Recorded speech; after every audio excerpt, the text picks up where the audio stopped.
जगातील पहिली व एकमेव मातृप्रधान अशी जागतिक दर्जाची संस्कृती असलेला माझा समाज जो हुंडा घेत नाही आणि हुंडा देतही नाही, आई बापाला वृद्धाश्रमाची पायरी दाखवत नाही असा माझा समाज होय. ओळखलं ना? आगरी समाज एक खंबीर नेतृत्व, मोडे पण विजयाच्या सामने नाही झुकणार असा माझा आगरी बांधव जाम आहे स्वाभिमानी. 3 दिवसाची लगीन पद्धती होती पण आता काय राहिली नाही. आता नवीन ट्रेंड सुरू झालाय, प्री वेडिंग शूट. म्हणजेच लग्नाआधी मुलगा आणि मुलगी कॅमेरेवाल्याला जोडीला घेऊन जातात आणि नको नको त्या शूटिंग ना फोटो काढतात. ते सगळं लग्नाच्या मांडवांनी लोकांना दाखवतात जसं यावी पक्का मोठा युद्ध जिंकले. तर मग या सगळा तुम्हाला पटते का? या कया तरी थांबला पाहिजे ना? अजून त्या संगीत व मेहंदी या दुसऱ्या समाजातून आपल्या समाजात नवीन प्रथा आणल्या. हल्ली लगीन जमवताना पोऱ्याची कवरी जमीन असं विचारतात. जशी का यांची पोर लगीन होल्यावर उजळाला शेतात काम करायला जाईल. पोऱ्याने कवरा शिक्षण घेतले याचा विचार नाही करीत. आपली पोर घरात बोंबलाची चटणी खाते न साखरपुऱ्यान आयफोनची अपेक्षा करते. या तुम्हाला पटतंय का? पण एक आहे, लग्नाच्या रीतीभाती करायला महिला पुरोहितच होय. धवलारी धवलारी धवलारी. देशाला आश्चर्य वाटेल, कारण धर्मगुरू होण्याचा मान जगात कोणतीही महिलांना दिला जात नाही. तो फक्त आगरी आणि कोळी समाजच देतो. आर्थिक सत्ता महिलांना देणारा माझा आगरी समाज आहे. इंग्रजांच्या कालावधीत वृक्षतोड बंद केल्याने चूल पेटेना, जंगल सत्याग्रह लागू राहिला. नारायण नागू पाटील ज्यांच्या नेतृत्वाखाली तब्बल 7 वर्ष शेती झालीच नाही. अलिबाग येथील चरीकोपरचा संप म्हणजेच शेतकऱ्यांचा संप शेवटी इंग्रज झुकले. या आगरी कोळी समाजामुळे कसेल त्याची जमीन आणि राहील त्याचं घर हा कायदा अस्तित्वात आला. देशाला 12.5% कायदा मिळवून देणारे आगरी समाजाचे माननीय दिबा पाटील यांनी आपला शेतकरी आणि भूमिपत्रासाठी लढा दिला. त्यांना खऱ्या अर्थाने तेव्हाच न्याय मिळेल जेव्हा नवी मुंबई आंतरराष्ट्रीय विमानतळाला दिबा पाटील साहेब यांचे नाव देण्यात येईल. वेलकम टू दिबा.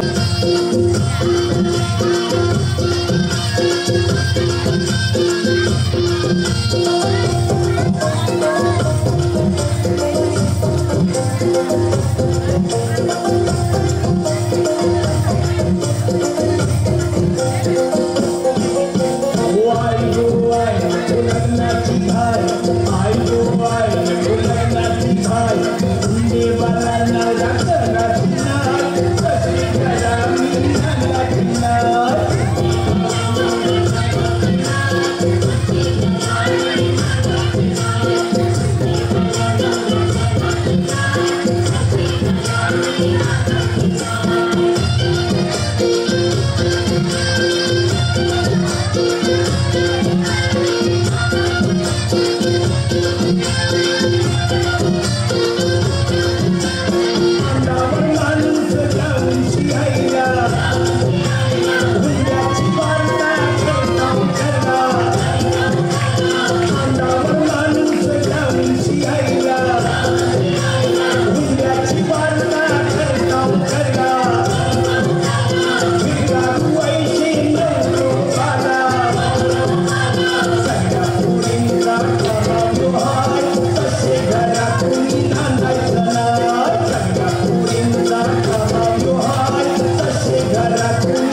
म्हटलं स्वतःला जाब विचारावा. आईसाठी आपण काय करतो आढावा घ्या. आपण पहाटे उठलोय आणि आई दुपारी, असं कधी घडलंय? आपण पहाटे उठलोय आणि आई दुपारी, असं कधी घडलंय? आपण जेवायच्या आधी आईचा ताट आपण कधी वाढलाय? बर, तुम्ही घरी येताना आईसाठी स्पेशल कधी काय आणता? बरं तुम्ही सांगा, तुमच्या स्वतःच्या आईचा फेवरेट रंग कोणता? आईला हवं ते मिळू दे अशी प्रार्थना कधी केली? आपण नाही करत.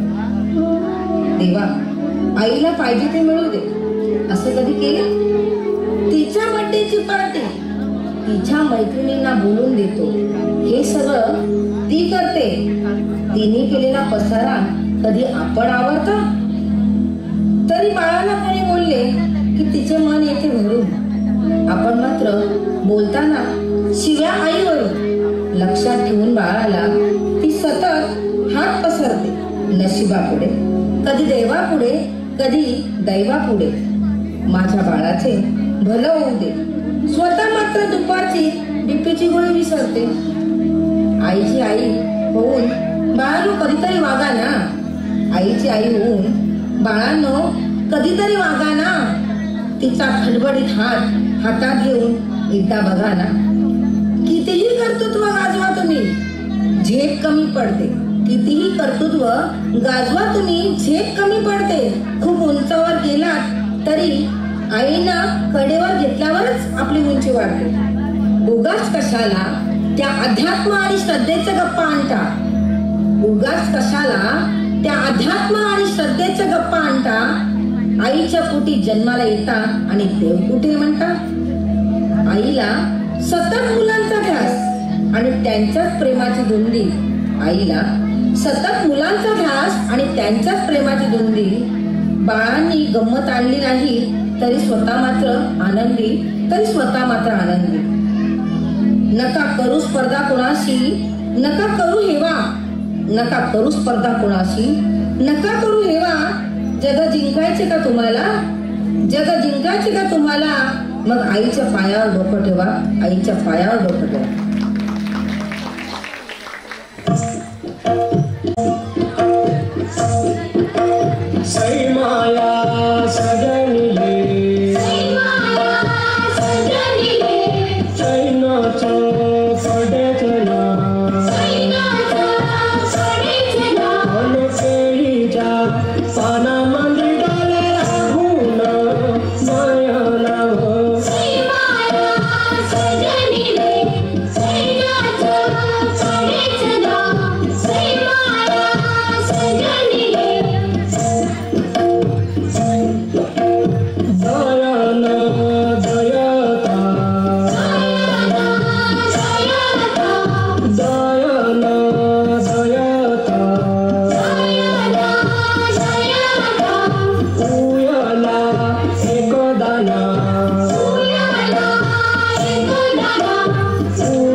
माझा आगरी समाज सामील होता. आमच्याच महाराष्ट्रात येऊन मटण मावा खावाचा नाही हे शिकवता.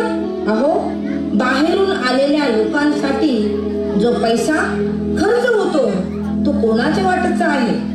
आपल्या गावातल्या लोकांच्या वाट्याचा आहे. आपल्या राज्यातील लोकांच्या वाट्याचा आहे. पण आता परिस्थिती अशी आहे, गावातली पोरं शहरात जातात आणि शहरातली पोरं परदेशात चालले. का? त्यांना इथे राहावेसे वातावरण निर्माण करू दिले नाही आपण. रोजगाराची हमी कोण देतंय? सांगा ना, रोजगाराची हमी कोण देतंय? अहो, तिथले सौदी आणि दुबई, तिथं कुठलाही बिझनेस करायचा झाला तर तिकडच्या स्थानिक माणसाला बिझनेस पार्टनर म्हणून घ्यावं लागतं. आणि आपल्या इकडं महाराष्ट्रात एवढ्या बाहेरून आलेल्या कंपन्या आहेत, एकतरी मराठी माणूस पार्टनर आहे का? महाराष्ट्रातील लांब लचक समुद्र किनारे, सह्याद्रीच्या उंच रांगा, मंदिरे, लेण्या, शिवाजी महाराजांचे गडकिल्ले आहेत. पण आपण मराठी माणसं जगाला ओरडून सांगत नाही. समुद्रात स्मारक उभारण्यापेक्षा तोच पैसा महाराजांच्या किल्ले दुरुस्तीला वापरा. पर्यटन या विषयावर अख्खा महाराष्ट्र पोसू शकतो. लाखो स्थानिकांना रोजगार मिळू शकतात. आपला महाराष्ट्र सोनं आहे, सोनं. जय महाराष्ट्र. अगर आपका बच्चा